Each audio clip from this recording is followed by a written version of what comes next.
दोस्तों, क्या आप जानते हैं कि भारत की ओर से पहली बार सर्जिकल स्ट्राइक कब, कहां और किसने की है?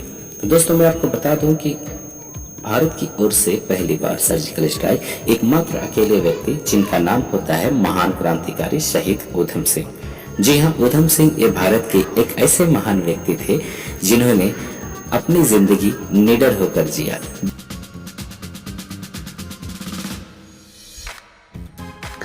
ऊधम सिंह भारत के स्वतंत्र संग्राम के महान सेनानी एवं क्रांतिकारी थे। उन्होंने जलियांवाला बाग कांड के समय पंजाब के गवर्नर जनरल रहे माइकल ओडायर को लंदन में जाकर गोली मारी। कई इतिहासकारों का मानना है कि यह हत्याकांड माइकल ओडायर व अन्य ब्रिटिश अधिकारियों का एक अन्य सुनियोजित षड्यंत्र था, जो पंजाब पर नियंत्रण बनाने के लिए किया गया था।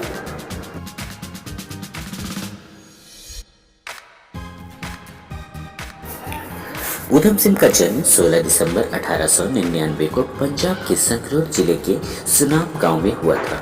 सन 1901 में ऊधम सिंह की माता और सन 1907 में उनके पिता का निधन हो गया था। इस घटना के चलते उन्हें अपने बड़े भाई के साथ अमृतसर के एक अनाथालय में शरण लेनी पड़ी।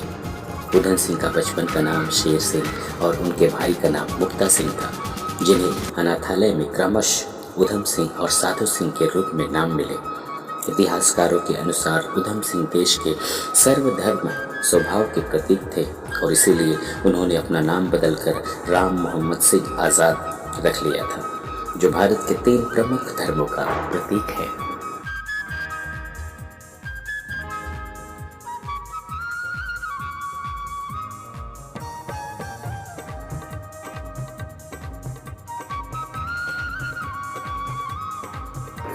अनाथालय में ऊधम सिंह की जिंदगी चल रहे थे।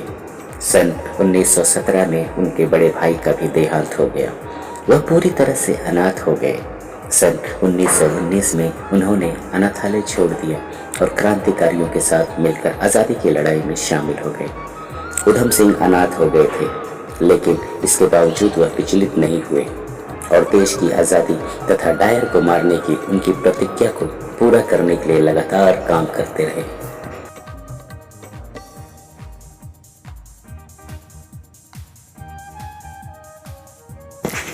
ऊधम सिंह 13 अप्रैल 1919 को घटित जलियांवाला बाग नरसंहार के प्रत्यक्षदर्शी थे।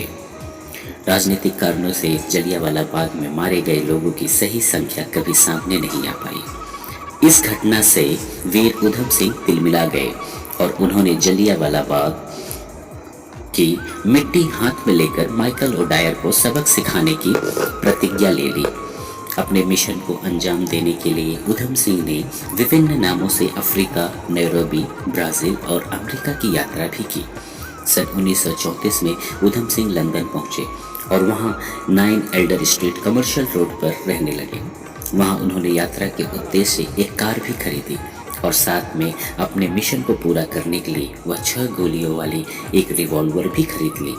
भारत का यह वीर क्रांतिकारी माइकल ओडायर को ठिकाने लगाने के लिए उचित वक्त का इंतजार करने लगे।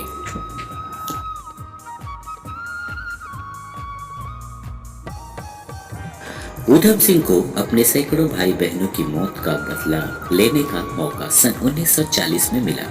जलियांवाला बाग हत्याकांड के 21 साल बाद 13 मार्च 1940 को रॉयल सेंट्रल एशियन सोसाइटी की लंदन में कैक्सटन हॉल में बैठक थी, जहां माइकल ओडायर भी वक्ताओं में से एक था। ऊधम सिंह उस दिन समय से ही बैठक स्थल पर पहुंच गए। अपने रिवॉल्वर उन्होंने एक मोटी किताब में छिपा ली। इसके लिए उन्होंने किताब की पृष्ठों को रिवॉल्वर के आकार में इस तरह से काट लिया था जिससे डायर की जान लेने वाली हथियार आसानी से उस किताब में छिपाया जा सके।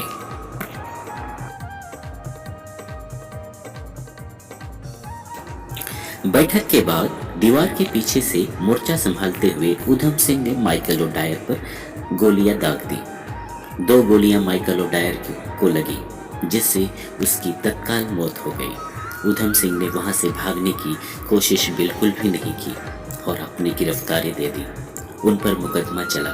4 जून सन 1940 को ऊधम सिंह को हत्या का दोषी ठहराया गया और 31 जुलाई 1940 को उन्होंने उन्हें पेंटविले जेल में फांसी दे दी गई।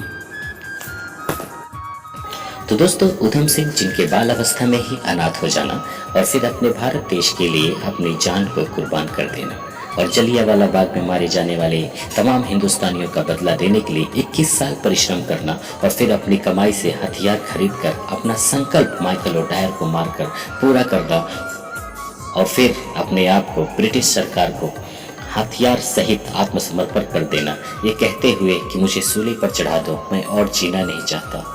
जिस काम के लिए ईश्वर ने मुझे भेजा था वह मैं पूरा कर चुका हूँ। भारत माता की जय। वंदे मातरम।